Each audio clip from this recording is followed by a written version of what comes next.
Good afternoon, everybody, and welcome back to Behind the Veil, a show that provides insight into the world of weddings. My name is Keith Willard. I'm your host and the creator of the show, as well as an event planner here in South Florida. Today, we're going to be talking about bridal expos and wedding associations. And obviously, now more than ever, these things are more important to businesses in order to be able to survive, not thrive.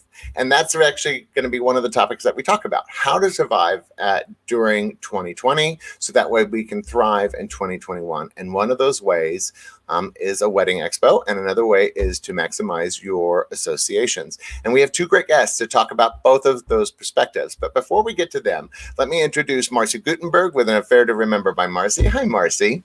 Hi, Keith. How are you doing? It's good to see you. I'm really looking forward to today's guest. Same here. Tuesday at 2. Right? It's gonna be awesome. So the first one of our guests is Karen Lee, who is the president and owner of Florida Wedding Expo, Your Wedding TV, and Perfect Wedding Guide Central Florida. She has been an integral part of the wedding industry since 2004 as producer of Your Wedding TV video platform and Florida Wedding Expo events in multiple Florida markets. She is a highly respected person for her marketing expertise, innovative and creative concepts, and for leading the industry with marketing events that consistently bring a return on investment and exceed expectations. Karen, it is great to have you on the show. Hi, how is everybody? Good, and it's even better with you here. So this is awesome. I'm really looking forward to our conversation because one of the things is a lot of people wonder if bridal expos are worth it, and so I'm looking forward to learning more about that. But to help us along this journey, also I'd like to introduce Kevin Dennis, who has a deep love and respect for the education and seeks to develop a hub of information and opportunities for the industry as he embarks on his latest endeavor at Wedding IQ. Kevin, it's great for you to be a part of this. Thank you so much for joining Behind the Veil. Excited to be here. And then, of course, Brooke Logan Stoner, who just popped in at the last minute. Hello, Brooke. I have a helicopter in my ears. Did someone say my name? Okay, there it goes. I was so nervous. I'm like, oh no, I can't hear anything. And normally I'm second, so I'll be last today. Yeah, well, you jumped in at the last minute. All right, everyone. Welcome, new people. Yeah, welcome, new people. All right, so today we're going to be talking about how to survive, obviously, as an event company in 2020 to be able to then thrive in 2021. And one of those ways that a lot of people hear about and experience are wedding expos. So, Karen, can you tell us a little bit about your specific wedding expo? Sure. Happy to. So we are the Florida Wedding Expo. We do shows. We're based in Orlando, Florida. We're in our 17th year of doing shows, and we do shows around Florida. So we are in several different markets, including Tampa, also South Florida, and we have several, in a normal year, we have several shows a year, sometimes anywhere between usually around 8 to 10 sometimes. So this year, of course, has been a little different all the way around. We had an event on March 8th in Miami, which, Keith, you were there. And it was. We all were, it was very tentative the week or so leading up to it as things started to kind of brew and really, become worrisome. And I thought we were going to probably have to cancel that event. We were able to have it, and then literally the world shut down 4 days later. I remember because we were all there kind of going, okay, we're listening to all the rumor mills, so to speak, and thinking, are they really going to shut everything down? And we could have never, ever predicted what has happened. And, and so I was thrilled because to be honest, I was able to get a client, which was doubly important for that revenue, considering it was 4 days before the world shut down. But, and Kevin, I was looking at weddingiq.com, and I see that it's obviously a website to help, I'm assuming, wedding businesses learn more about how to survive. Can you tell us a little bit about that endeavor? Sure. It was something I took the ownership of it about 5 years ago, and we basically are B2B. So we have different themes every month, and we're just here to raise the level of the industry, the wedding industry, to give us some legitimacy. So that's what we're here for. Okay, so if you're a business, right, and you've had to deal with all that has happened in the last year, what what would be the very first thing that you think would be the next piece of priority for you to survive this? Karen, what do you think is the most important thing for a company to kind of keep in mind in order to survive this? What do you feel like is like the best way? Yeah. So, I mean, I think having the most visibility you possibly can, what online, social media, internet, there's lots of targeted media for, if it's the bridal industry, for the wedding industry that you can be part of. And then also the shows, as you know, we're able to do these shows still. In some markets, being in Florida, we're lucky that we do have the flexibility that we have, where some states don't have that. And some states are just not even able to have that at this point in time. Right. But we were able to do a show in September, and we have another one coming up in January. We were at a huge venue, which was the Orange County Convention Center. And because of that, we had the space to accommodate people, which is what I hear about events. You know, if the event has 250 people, if you're at a venue where they have the space to now just put you in a bigger space to accommodate that, it can still happen. Right. So that's what benefited us, was that we already have those relationships and those venues that we work with. So we actually had an event in September with close to 1,500 people attending. And the safety protocols that went into making that happen were incredible. And I could have planned 10 shows in the time it took to do that. So that kind of answers your question too. It's not normal. It's not, even for the event planner or the at that level of producing those events, it's different. And you're going to have to put a lot more time and effort and work into these details that are going to help it facilitate it and make it happen. And it might be a smaller event, So it's kind of exactly what Kevin is saying: survive so we can thrive later. Maybe don't expect it to be what it was last year. Well, and we do have a little 30-second clip from you guys. So let me play that now.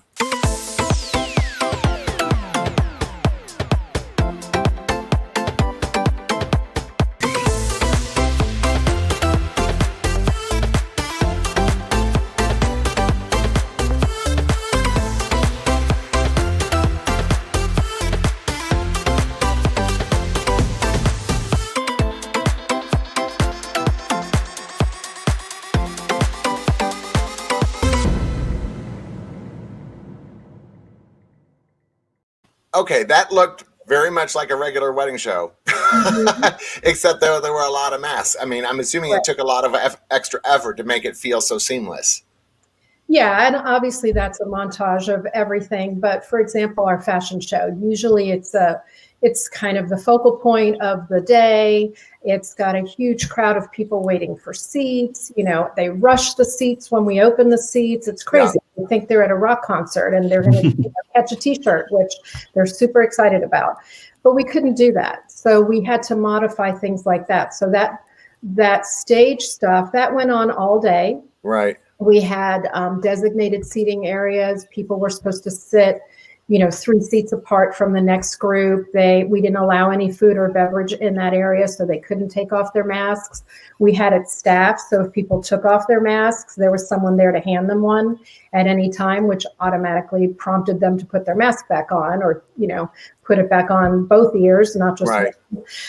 So, things like that. So we did temperature checks, we did masks. We have a partnership with Orlando Health here in Orlando, which really they provided guidance, and we submitted a medical plan, and we had sanitizer stations everywhere, and everything we could possibly do. Right. But just the sheer size of that venue is different than a room when you have 20-something foot ceilings and the airflow, there just wasn't as, provided everyone had their masks on or their face coverings, there wasn't as much concern as you would have in a smaller enclosed space.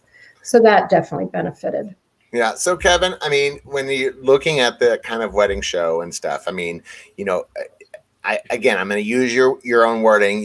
This is the year to survive, and next year will be the year to thrive.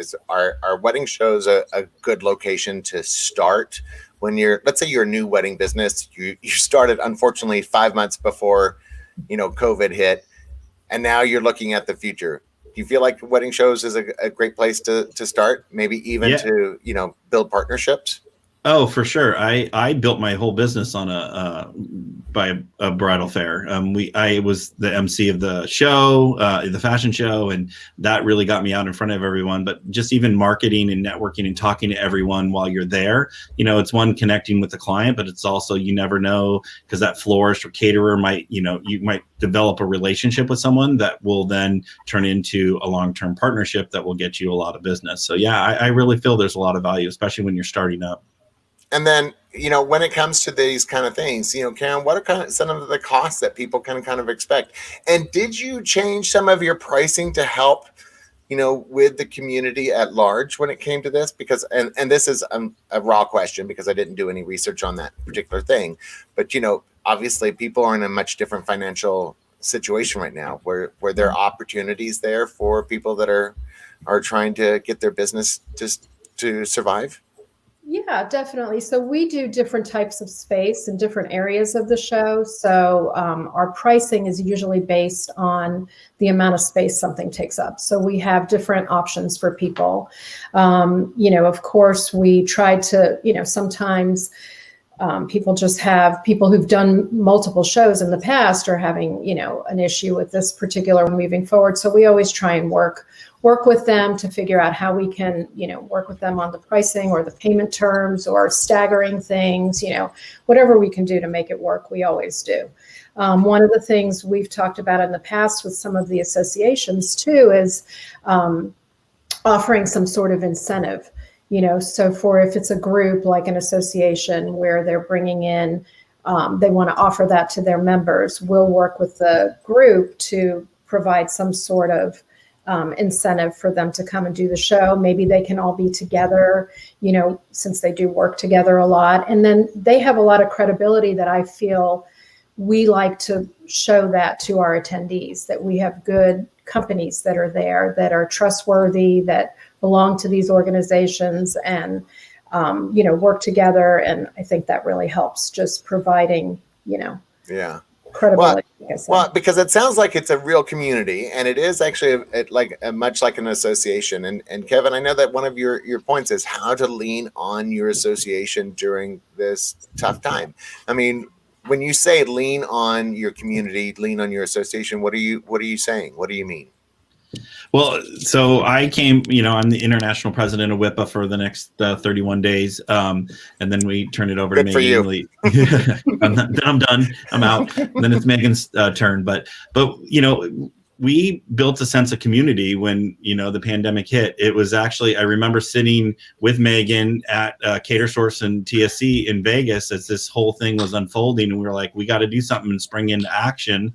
And so we opened up and we produced over 50 webinars for not just our members, but the wedding industry as a whole, which has got us members, because we had people telling us that once we get back to whatever normal is, and once we get back to doing things, they were going to join. And WIPA has gained members through there. So, it's about having a sense of community. Everyone's going through this. Who can I talk to? Who can I rely on? Who can I bounce ideas off of? And that's, right. That's all being part of association. It's important to have people to talk to and know that you're not in this alone. And what would make a great, since we're talking about more specifically about wedding shows and the community that develops out of that. When you're talking to a bride and you have a short period of time to get your messaging across, what are some tips for vendors to get their messaging across in a short period of time, especially when it comes to a wedding show, because you have about 10 seconds.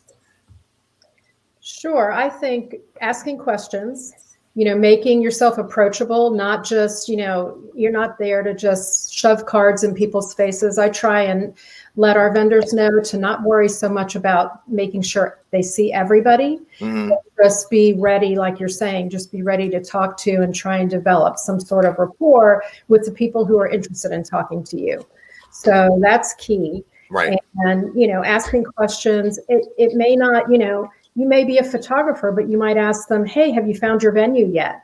And maybe you have some photos with you on your iPad of venues that you've shot at, and that's what they want to see. And you can show them that today, and they say, oh yeah, I'm thinking about this or this place, and you can pull that up and show it to them.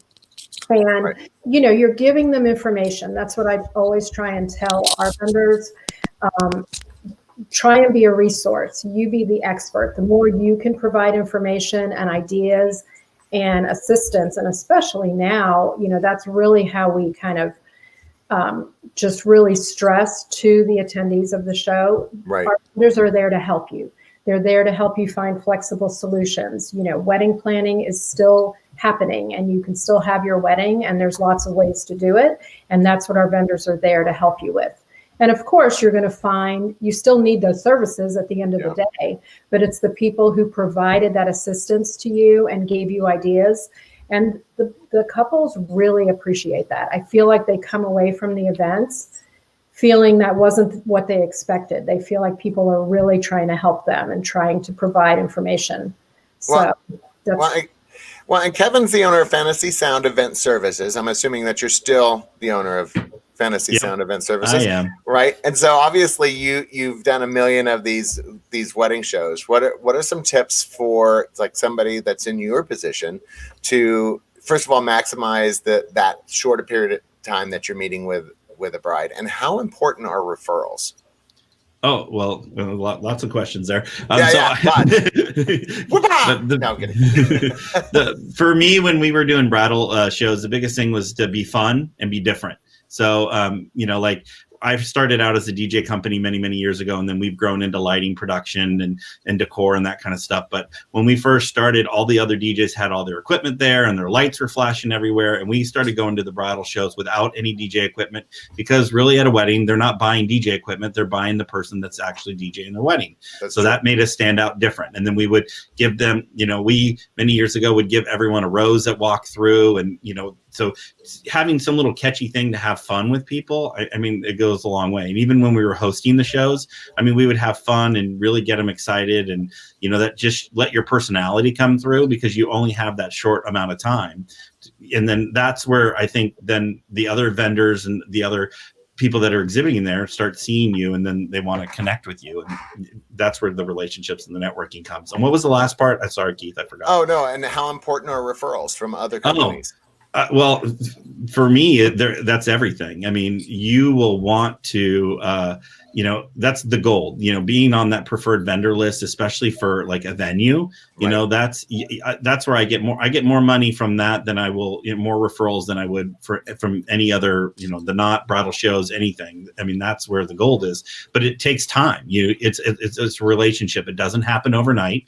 And you got to remember that it takes time. And if you go into it that, hey, I want to get on that preferred vendor list, and that it's going to be a 3-4 year investment, then you're going to eventually get on that list, and you'll do it the right way. But if you walk up to that venue owner at the bridal show and just say, hey, here's my information, and add me to your list, you're going to get nowhere. Right. Well, and Marcy? Yes, for somebody who's a new exhibitor, somebody who's never exhibited at a wedding show before, what would you say to them as if they asked you, do I need to have a professional booth made by an exhibitor company? Or do you think it's better that I do my own thing to show my wares? That's to Karen. Yeah. So, I think that depends. We certainly have companies that come in and have a professional company come in and do that. And it obviously usually gives them a great presence. I think it depends on the company, and their creativity and what they're trying to accomplish. I think one of the most important things is that their booth is conveying what they do.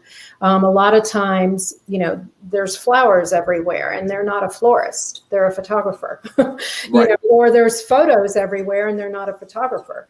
So I think, kind of like Kevin's saying, kind of come up with a theme, come up with something about your booth that's going to make you stand out and be a little different and catch people's eye, catch people's interest. That's the key. A hook, something that's going to bring them in, is more important than just making it pretty. in my opinion. And is it all about the free gift? because you know, it's incredible how many brides would come by and be like, what are you giving away? Yeah. You know, I mean, yeah, I mean, that's part of it. And I think they expect it from these events. And we do giveaways, but we do them and we incorporate them in the event itself. So, you know, a lot of times companies will do something separate that they're registering people for at their booth. And that's fine. I think the mindset behind that from the vendor's perspective is to get everybody to come by and sign up with them at their booth. And again, I go back to that's a waste of your time, because you need to be talking to that person that saw you and was interested for one reason or another. And now you're communicating with them and you're, you know, but meanwhile, someone's coming by to sign up for your giveaway, or 10 other people are interrupting you to do that. You know, so we would never do the passport thing where people have to sign in at every booth, you know. Oh, no, I'm kidding. Yeah. Well, because I saw Kevin shake his head, you know, that the gift thing was a thing. So Kevin, what's your experience when it comes to that? I learned a lot, like you said, what are you giving away? What do you have? And that's, they want something, you know, when they're there. So you got to give them some kind of hook to get them interested. But I also found, like, when we would do the roses at the events, you know, and we would tie ribbon with our logo and information on it. So everyone then is walking around with a rose with our logo on it. So then we're getting marketing throughout the entire show as well. So just have some little fun free gift. And, you know, we've tried a bunch of different things, but for us, the roses were I talked to my florist friend. He would go to the flower market and get me a bunch of roses, and he would make me dethorn them ourselves because he didn't want to put in, you know, we had to put in a little bit of work and tie our little thing in there, but we'd show up with about 200, 300 roses and give them away. So, well, and that's actually what we did for the last show that we did in March, is that we actually gave away flowers. Well, our booth was all made out of flowers, so we were just pulling them from the booth. No, there you go. Because like, what else are you going to do? But, you know, and one of the things that I really loved about with the Florida Wedding Expo is that they really depend on associations to help build their audience. And I love the fact that they were like, no, we want the associations in here. And I feel like that's super important. And that kind of leads me to my next question. Like, how does a bride know that they're talking to somebody of quality? And I'm going to direct that to Kevin first. How would a bride know that she's found a booth and that that's somebody of quality? Ooh, that's a good question. I would say, you know, maybe going into it, doing the research and looking on the association pages to see if these people are connected. That would be the way I would think about it. I don't, you know, that's a good question. Maybe Karen can help with that as well. Well, and I was wondering does it make sense to have, like, at your booth, the associations that you're involved with? Like, do you have proud member of NACE? Do you have proud member of WIPA kind of listed there? As part of your booth, in order to get that across, that not only are you a vendor, but you belong to multiple associations that you are part of, because those associations all have obviously some kind of code of ethics that the people that are part of them have to follow. Correct. And I would say you put that out there, but the average, we've learned just in trying to market, you know, the association to B2C, you know, they don't know what WIPA is or what it stands for. It means more to us as wedding professionals. So it's hard to bridge that gap. I think it does help because it does give you legitimacy. Like when you have the letters after you, like you said, CPCE, I'm a CPCE as well. But the average, my relatives, I had it on my Facebook page for a while and they're like, what's a CPC? You know, like no one knows, but it means something in our industry, you know? So, you know, just having that out there, I think gives you a little bit of legitimacy, but you know, sometimes too, I think the people that are walking around the fairs are just, you know, looking for the lowest priced person. And sometimes that's not always, you know, the best either, you know, because we're not the lowest priced person, you know? Right. Well, and I don't think anybody would want to go with somebody that's low price because, you know, I just saw a meme this morning that was showing us a carved staircase, and then next to it was the staircase, but with some toy attached to it. And it says, that's what happens when your bride asks you to cut your price, is that sometimes the quality goes down as well. And talking about quality, so Karen, what is different about the Florida Wedding Expo compared to all these other wedding expos that are out there? Why should a bride come to you and come to your show? So probably the number one thing is that we have very strong attendance, always very high attendance, but we also have qualified attendees and motivated attendees, and that's all due to advertising. So there are a lot of shows. It costs a lot of money to advertise in like actual mainstream advertising, social media. There's a lot of different avenues for that still. But actual paid advertising is not something that typically most shows spend a lot of money on. So we do, and that's the difference in getting the type of attendees that we get there, because we're getting people at the beginning of their wedding planning process rather than just relying on the 100 vendors that are coming to the show to tell their brides about the show. And you tell your brides, I tell my brides, everybody comes, and that's great, except that 70% of them have found everything except maybe the honeymoon. Or they're not as qualified and they're not as motivated. And then that does trickle down to what are you giving away? Right. Because maybe they're not really walking around trying to find a venue or trying to find a DJ. They already have all that and they just want to maybe win some prizes today. So go ahead, that actually spurs on another question regarding the brides or the couples that are coming in. What would you tell the people that are attending? Is there anything that they could do in advance of attending to prepare for the day of the show? What kind of homework would you tell them to do? Yeah, that's a great question. So we keep in touch with them, in advance. We do a lot of social media. We provide a lot of exposure for our vendors on social media, and on our websites, they can look up vendors in advance and they can find a list of the vendors that are going to be at the show, so they can kind of research them ahead of time. So a lot of times, they do, if they're doing their homework, they do come and they have specific, goals of meeting particular people, either a particular vendor or specific categories. Here I'm shopping for this, this, and this today. I think that depends a lot on the stage of planning they're in too. Maybe the first time they're coming and they just want to take it all in and kind of get a sense of what's out there. And, and we do tell brides that, that's one of the, or couples that's one of the things we recommend, that, they kind of drill down, what are they looking for? Try not to get overwhelmed, try not to do, sure, they can plan their whole entire wedding in one day. Right. It's not going to happen, kind of focus on what it is you want to accomplish.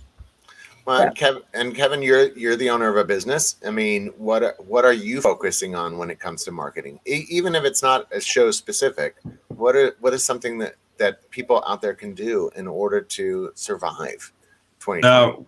Well, right now, I think it's staying positive. I mean, in everything you're putting out there and what you're doing and showing, you may be showing, like for us in California, we've been locked down. We haven't been able to do anything.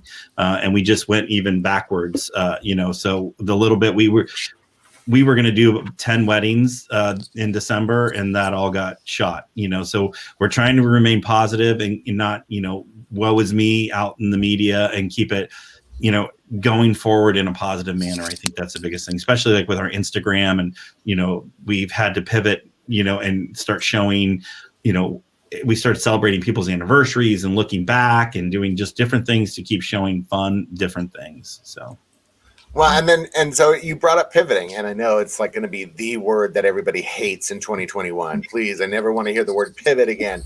But when we're talking about 2020, the Florida Wedding Expo, how have you guys pivoted in order to meet the new world that we're in?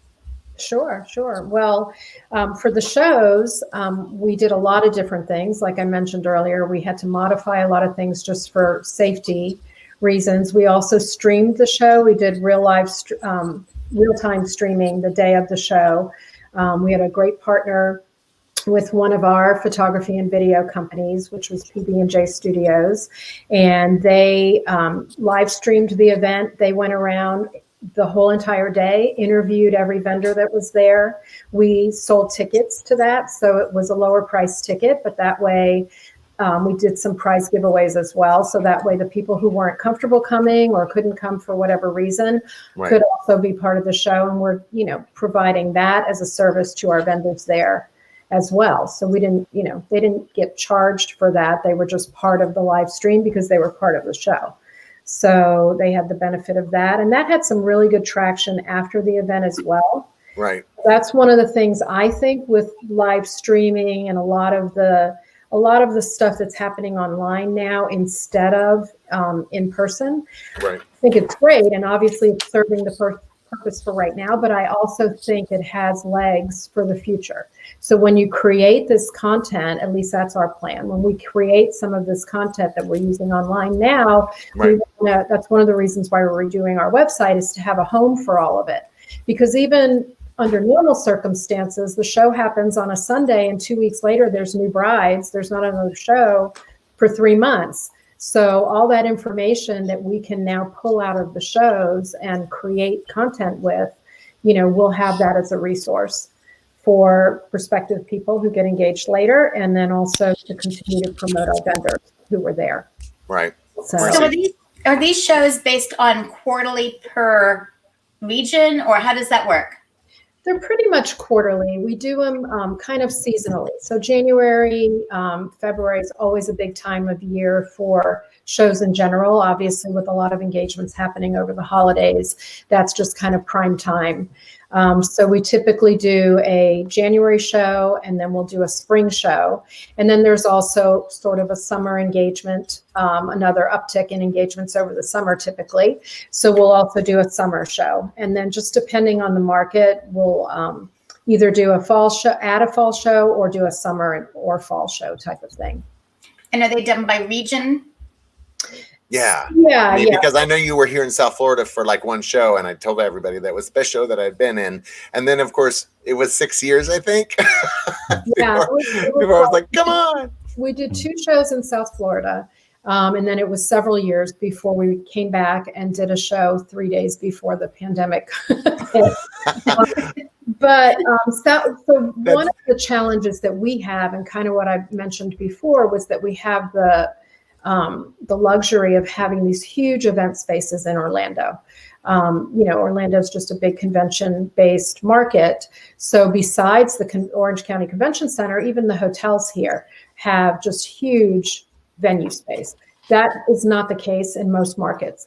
So it's really challenging for us to find the right venue where we can have the size show that supports the advertising that we do for the show. Right. So that's what's happened in Miami. We had a couple of great venues that we were able to have shows at. Everything else I found is just a very unique market. No one has parking, no one has this, no one has that. So welcome to Florida, South Florida. Yeah. Drive by, drop off. Yes, exactly. Drive by, drop off. So, so Kevin, you were. I'm gonna brag on you a little bit, because you were actually just named one of the top 3 speakers at the NACE Experience Conference before all this happened. And as somebody that is a national speaker, what are you finding that businesses are wanting to learn? What is the one thing that they're going, I need to get continuing education about this now that I have time? Usually a lot of it comes down to social media, marketing, tech, stuff that they don't. We're all really good at our art, whatever your art is. If you're a florist, if you're, a DJ band, whatever it is, that consider that your art. We're all really good at your art, but in the wedding industry, we're not very good on the business side of things. And I think the people that really run their business, that are really strong with their business, are the ones that are really thriving, especially in these times. So, looking at customer service ideas, marketing, how can we get stronger, better at our marketing? I've been doing this a long time, and I never close my ears, and I'm always trying to learn something new and different, because the next great idea might be around the corner at the next association meeting, or the next conference you attend. I always feel like Wedding MBA just happened last month and it was all virtual, but sometimes I go to Wedding MBA and sometimes it's a little remedial, but you walk away with a couple great ideas, and that gives you the reason to go back, because if that couple of great ideas are going to make you several $1,000s, then it's worth going back and learning a couple new good ideas. So. Well, and I think that's actually important to say, is that, if you're not good at managing your business, you're not going to be able to be part of a wedding show next year, because and I think that's even become even more so during obviously this time, because, there were people that, were very careful before they walked into this. And, and I was lucky because I was actually slowing down for summer I'm not going to say that I was great at business. It was a horrible time, but, because as a small business, a lot of times we do go from event to event. We're really literally on the go, and then having a moment to stop and kind of focus on what should our marketing dollars be spent on moving forward is a blessing in disguise in a lot of ways, because I was able to go after my CPCE, after my CPW, right, Certified Wedding Planner, CWP, and I was able to start really looking at some of these shows. Are you starting to see, Kevin, are you starting to see this kind of happening all over the industry, that people are taking this time to really sharpen their skills? Oh, yeah, by far. So everyone's been, like even just a simple thing as a contract.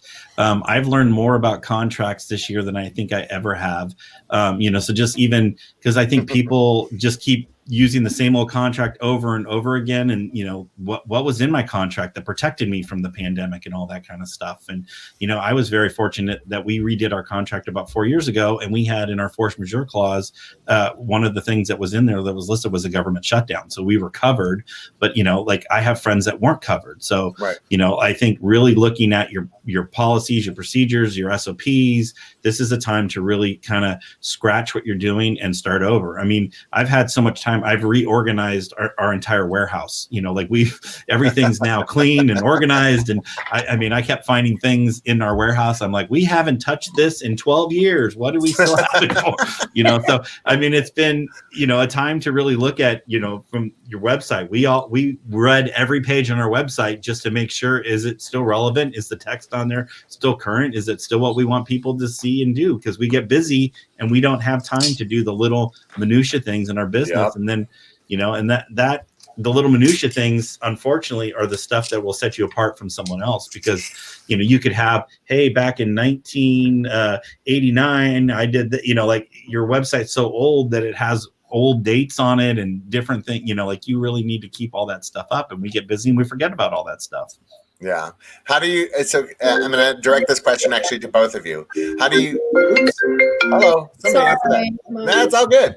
How do you think that COVID, welcome to live TV. How do you think has this experience this year changed the wedding industry forever? What are some of the changes that you see that have happened that are going to be with us no matter what? Karen? That's a really good question. Right. And I'll direct it to both of you so that way it's not heaped on. What kind of changes have you seen, both bad and good, that you feel are going to be with us moving forward? I think people are, I'm sorry. No, go for it. Go for it. I think definitely people are going to rethink how many people need to come to their wedding. I think that's probably the primary thing, where we may not need to invite everybody we've ever met and we're friends with. And, what do we really need to accomplish with our wedding? And maybe, I think maybe they'll understand that it's more about the experience and, creating an experience for your guests and creating something around, getting married. And that's the real point of this event, is that you're getting married, the person you love, and, not necessarily having a wedding or a party for 300 people. Right. So I think hopefully that will bring, obviously it means the budget might change for the vendors and what the revenue that they're going to be taking away. But right. I think there's always ways around that, and there's ways to grow based on that. But I think keeping things a little simpler is probably going to be the next. Simple, I think, will be the next, thing. I think so too, to be honest. I really do. I think that, Corona gave everybody an excuse not to go to a wedding of your boss or, a third cousin, that because they came to yours, and Corona gave us the ability to say, no, what, I really want to stay home. And I feel like that's going to continue. Kevin, what about you? What do you think is going to be like the thing that happened that's going to stick with us? And I'll tackle it from maybe running a business, so I think Zoom is, meeting with your clients virtually is going to be a thing. I live in the San Francisco Bay Area. And so, I'm about an hour without traffic from San Francisco. And I have a lot of clients that drive to me from San Francisco, from San Jose, from all over. But now we're finding that we can get the same kind of stuff done virtually, so having a Zoom or whatever platform you're going to do is going to be more acceptable with clients. And, right. So you're going to be able to, so you're going to have a good photo gallery ready to go to present to people. And, you're going to need to be prepared differently for meetings than you needed to do. But I think we're going to save time and money by doing that. I also think we're going to trim the fat, so looking at some of these subscriptions that you may have that you signed up for something, or looking at, I bought this piece of tech and I'm not really using it, or right. I have equipment here that I bought, this big piece of equipment, but I'm not using it. It doesn't right. sell. I think those kind of things are going to be going as well. But then I think people are going to be focusing a lot on their social media engagement and really trying to stay, top of mind with all that kind of stuff as well. So. Well, and Karen, you brought up creating an experience, which I found fascinating. Do you feel like you're creating an experience with the Wedding Expo? Like, are you creating an experience for the brides that come? And are you still seeing excitement when it comes to planning a wedding with those brides? Sure, definitely. I think they're super excited. I think they're just waiting to be able to be excited, and to get out there.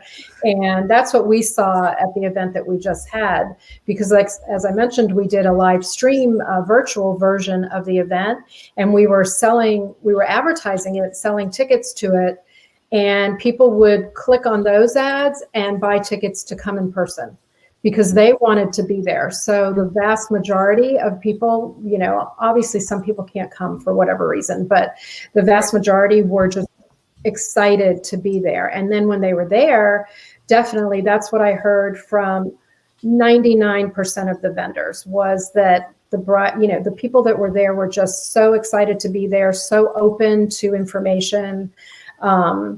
So definitely that, I feel like, is what's coming for 2021 and 2022, is just a huge need.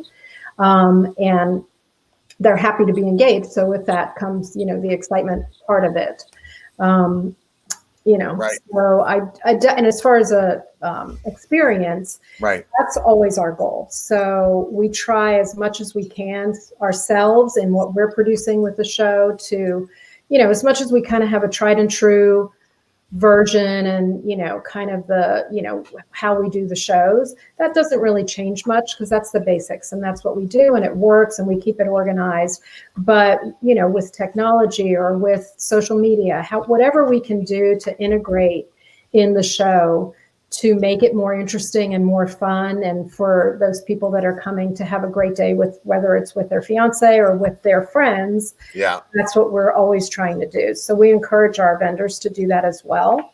I was saying earlier, a lot of and it's kind of along the lines of what Kevin was saying with the preferred list, because I know exactly what you're saying. A lot of times new vendors, they're coming at you with their business card, like, here, put me on your list, I'll put you on mine. Yeah. Constantly. But I find our vendors at the shows, a lot of times they take it, they're not a venue, so they don't necessarily have a preferred list, but they all like to work with their certain group of, companies. And not to say that it's, a clique per se, or that it's only them. They right. have a pretty broad base of different companies that they work with. But a lot of times I'll encourage them to kind of create an area together. And sometimes we'll have 3 or 4 companies that take down the pipe and drape between their booths and make one big space. So right. you have the planner and the decorator who's going to kind of fix it all up and theme it throughout the thing for everybody. But then when the attendees walk into that space, it's an experience, because now they're seeing, everything and how it complements each other and works together. And then those vendors refer each other throughout the whole process. So after they're done talking about their, venue or whatever, right. they're asking them, hey, do you need a DJ? Oh, meet Kevin, he's right here. 100%. So that's a big part of, just the whole community of it. And Kevin, I'm gonna, do you feel like obviously people are struggling to make the ends meet? Do you feel like people should slash their prices in order to land the business? No. I'm very against that. So you need, because if you go backwards, it's going to take you so much longer to get back to where you were charging. So little things we've been doing is just like waiving delivery fees or just little things like that. So we're not slashing our actual prices, but we're giving them a little something. That's gone a long way with people. So where in the past I would not waive a delivery fee, and this is what it costs and this is what it is. I think we're going to have to give a little in that aspect, but I don't think slashing your prices is a smart move. Well, and because there's a real balance there. And when you talk about B2B, what do you do about other businesses that are slashing their prices that may be your direct competition? Do you follow the line, so to speak, and go, okay, well, at least I'll meet that price, or do you hold your own line?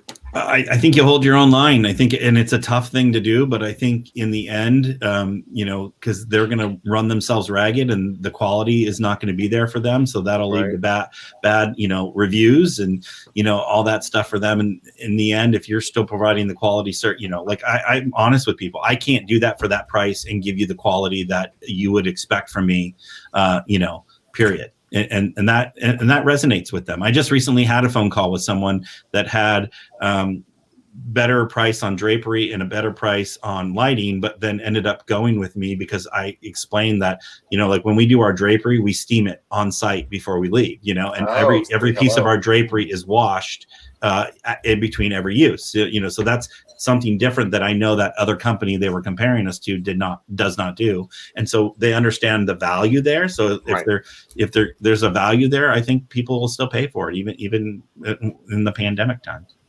Marcy? Yeah, I think you did a great job in explaining where you think the industry is going towards with regards to the business to business portion of technology. I want to hear from Karen. Where do you see the technology aspect going in the way of the wedding shows? Do you think that technology is going to play a bigger role in that, or do you think it's going to kind of get trickled back into being the way that we used, the traditional way that we've seen shows? Sure. Do you think are we going to see maybe virtual reality, or phones are going to have diagrams on them or such, something of that nature? Yeah. Well, we introduced we used an app at our last show so that we could have as much as possible contactless registration going. So that really helped. So we like that concept of integrating, rather than people having to fill out forms all the time, integrating the technology along those lines. As far as the virtual, I think, that can still remain part of the shows. I think it's something that people want to come, but I think at least for the short term, just incorporating social media, and we always incorporate social media in our shows anyway. So we have a big presence on social media the day of the show, so live, real time. So I think that's just going to continue to definitely continue to happen. But I just think things that are very happening mainly because of the pandemic. Yes. As it relates to weddings, I don't know that those things are definitely going to continue, because I feel like people don't want that. Right. I feel like there is a desire to just get back to the way we were doing things, but I think we're learning a lot from it just across all areas. Well, and you've seen everything. I mean, both of you have seen everything when it comes, and so now we're gonna have a little fun, because I want to hear your story about, Karen, the worst booth you've ever seen. And you don't have to name names. I'm just, that you've seen a million different booths. Feel free to one couple, just Right. the first letter maybe. The worst and the best. Yes, worst and best. What is the worst case scenario where you went, really? Why did you even how bother? excited I just got. I'm like, okay. No, but because I find that fascinating, what to avoid. Mm-hmm. Well, the best. She's like, let me just scoot right past that. Yeah. I mean, it runs the gamut. So, we have a company. We have one particular company that does our shows in Orlando that they represent a couple of venues. They own a venue. They have rental furniture. They do all kinds of different things. And they've had spaces at our show that up to, I think, about 14 plus booths where they had that much square footage at our show, and basically overnight set it up to where it's like you walk in and you're like, this is amazing. It's just furniture. It's an experience within itself. And I feel like, obviously not every company has the ability to do something like that, but if they can take that idea and understand how just immersing your booth in what it is you're trying to showcase is the key, and that when someone walks in, even if it is into your little 10 by 10 space, they feel like they're in your space and they're in, and that can be done. From the floor up, I have companies that come in and they put in their own floor above carpet, where they didn't need to, but they wanted that feel of a wood floor, and photographers who basically you feel like you're in their photography studio because they have walled panels with their art, their photography art there for you to see. And that's how they can envision the photos from their wedding, so taking the time to do that makes, 100% of the difference.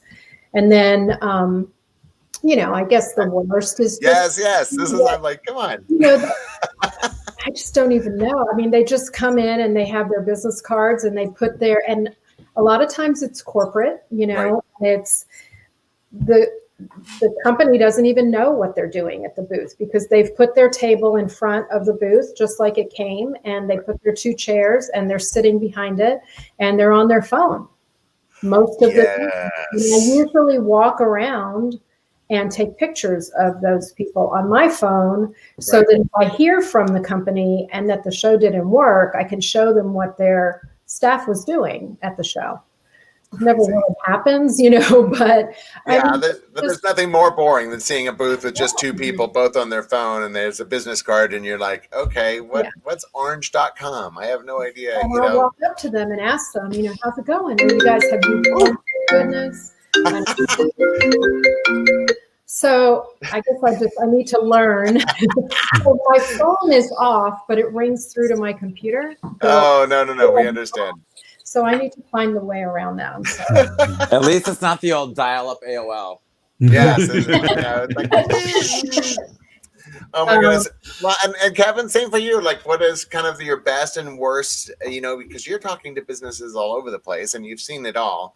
Kind of what is your best experience and worst experience when you come to somebody in their business? Like, and it could be anything, literally anything, kind of just an example for people to see like the difference between. I could say worst experience. You go to association event, and I call it spray and pray. The people walk around with their business cards, and they're just like spraying and praying that someone will hire them. And then they get upset because then, it's like they don't come to the next. They only come to one meeting, and then they're like, "Well, I didn't get any business from it." Yeah, because you didn't develop a relationship. So I think the biggest thing is, the positive thing is like. Out where I am, I said we're in a little wine country about an hour east of San Francisco, and we're all like family out here. We know each other's family, we know their kids, we know, and that to me is a good experience when it comes to business. we're all I'm invested in other people's business because I'm friends with them and I care about them and I want them to succeed as well. So I think that's a good positive way of looking at it. And I guess you're going to avoid the worst, okay? Well, the worst would be the spray and pray. Okay, thank you. Okay. All right, Karen, it's up to you, honey. You got to give it to us. Yeah. This is actually a great question for the both of you.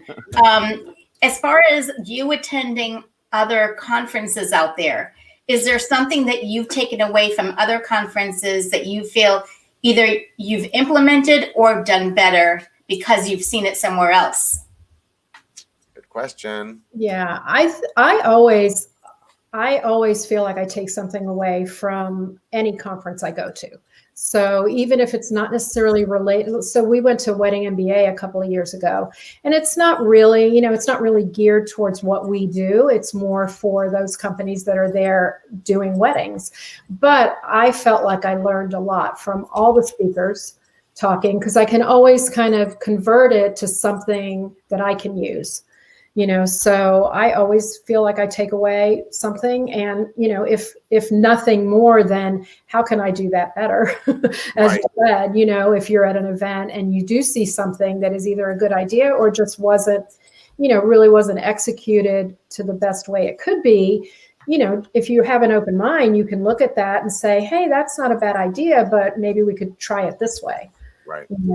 So, and Kevin, have you started to notice businesses pivoting because of weddings? People that wouldn't have touched weddings before are now saying, you know what, maybe we will do weddings. And what's the danger in that? I would say we have not seen that. I see people pivoting away from weddings right now, especially, especially here in California. You remember like in 2008 when we had the economy boom, we had a lot of people, an influx of people come into the wedding market. I don't know if that's going to happen this time because, a lot of people talked about 9/11 and then 2008. Those were like shorter-lived than what we're experiencing. I feel like right now, I think this is longer lived, and there are some harder costs to get involved. You might get a handful of wedding planners that pop up through this, but I don't know if you're going to get an influx of people after this pandemic comes. I think it's going to be more the opposite, where it's whoever survived is going to be busier than they've ever been. Well, and I think that the opposite may be true for like Karen when you're talking about venues. Yeah, I think, it probably depends a lot on the market, but I mentioned the show that we just had at the convention center, which our convention center here in Orlando is the second largest in the country. They decided 2 weeks before the event to get a booth there, and they were able to, it's owned by the county, and they made the decision to do that, and they have unique spaces within the convention center that they saw potential for social in the future, and they know long-term what's coming, what's possibly not coming in the next couple of years. So they did that, and they're planning to do it again in January. They decorated a space as a reception. They had marketing materials made. They did a photo shoot with a bride and groom in the venue that we've already used. So I don't know. I think there's a lot of companies that lean towards social, whether it's decor, venues, things like that. But because of the abundance of corporate events, they stay away from it. But I think weddings, at least here, they're going to come back before the corporate business does.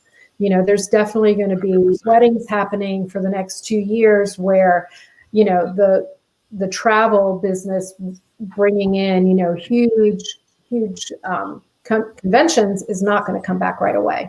So I think there's a need for that, at least in this market. And so we're getting close to the end of our hour. So, but I did want to kind of end with, your main thoughts, and I'll start with Kevin, about what a business can do, or what is the one area that they need to be focused on in order to survive this moving forward. I talked about it earlier. It's staying positive, in having that positive attitude with your clients, and that we're all in this together, and that we're going to get through it. And, I think that's the biggest thing. I've come across, and especially because I'm in California and we are so locked down that, it's doom and gloom here, and the world is ending. And the more we can stay positive through this, I think the better you're going to become. The other thing too, is it's kind of silly, but not is everyone's going to have bigger savings accounts than they ever have, as you go through this, because, you never realize you needed how much savings we needed to get through something. Well, I think everyone's going to build their savings accounts are going to be bigger than ever. Oh my God. So true. Believe me. I am like, okay, squirrel an array of, 30 to 50% of every dollar that comes in. I'm like, nope. Yeah. Put that away. I don't want to. Can't even ask for a raise. No raise for you. I'm just happy I'm still employed on a month or twice. I'm good. And then Karen, what is some good advice for somebody that has never done a wedding show before and is looking to do their first one? Well, call us. And if you're in Florida, we'll find a show for you. But definitely, I think it's one of the best ways for new companies or companies that are pivoting or, looking to this industry, as where they hadn't been before. I think it's probably the most direct and the fastest results, the most efficient way that they can, start advertising, get their name out there, meet people, get that exposure. And of course, developing those relationships with, other people in their industry is key too. So I think exactly right. Staying positive and realizing that, every little bit will lead to something bigger in the future, and just trying to build those steps now and spending your marketing dollars smartly. Definitely realizing that if you're going to be in business, next year or in 5 years, you have to have a marketing budget and you have to spend money on advertising, or else you're not going to have a business. But, make sure you're spending it smart and that you're getting something from it, not just because that's what, I think you should do. Put some research and homework into it. Well, and if you go to weddingiq.com, you can get some great resources there about how to do your how to support your own business. And if you're looking for, obviously, a future wedding show here in Florida, definitely check out the Bridal Expo. Thank you both for being part of Behind the Veil. I think everybody can agree that there's actually light at the end of the tunnel now. I'm so excited, right? I think 2021 is going to be the year for all of us. And I thank you both for being a part of today's program. And so any other questions, ladies and gentlemen out there? Marcy, Brooke, you good? We're good. Super great. Thank you. Awesome, guys. Thank you so much for being Behind the Veil. Again, we will be here next Tuesday at 2 o'clock, every Tuesday at 2. And until then, goodbye. Goodbye. Bye. Bye-bye.